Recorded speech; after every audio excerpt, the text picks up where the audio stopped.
योग गुरु बाबा रामदेव और कांग्रेस महासचिव दिग्विजय सिंह। इन दोनों की आपसी लड़ाई अब तमाम हदें पार कर रही है।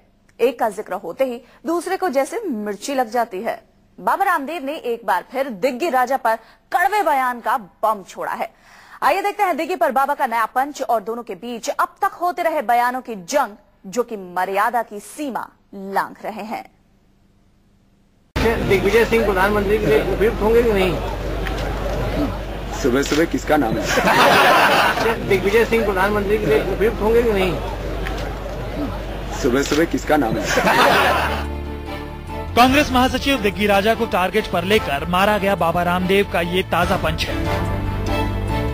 इलाहाबाद में जब बाबा के सामने दिग्विजय की चर्चा की गई तो उनके तन बदन में जैसे आग सी लग गई और बाबा ने एक बार दिग्गी पर पंच मारा।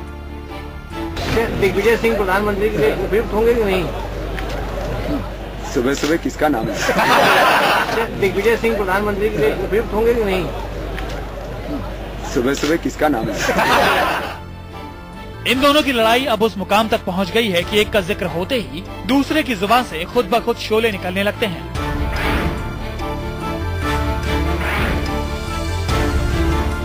कहां से संत हो गए भाई? बात यह है, आप इनको गलत मानती हैं। भगवा वस्त्र पहन लिया कोई संत हो गया? संत की परंपरा होती है, संत का एक आचरण होता है।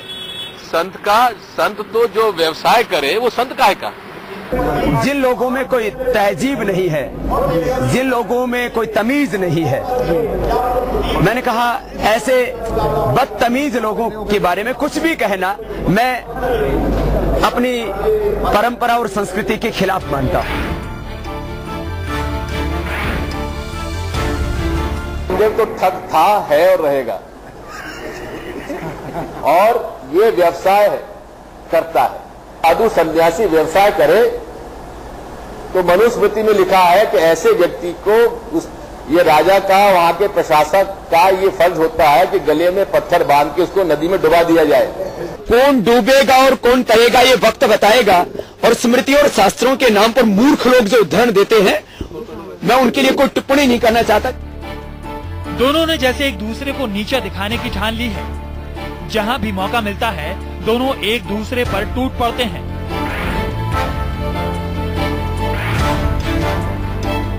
वो व्यवसायी है, संत नहीं है।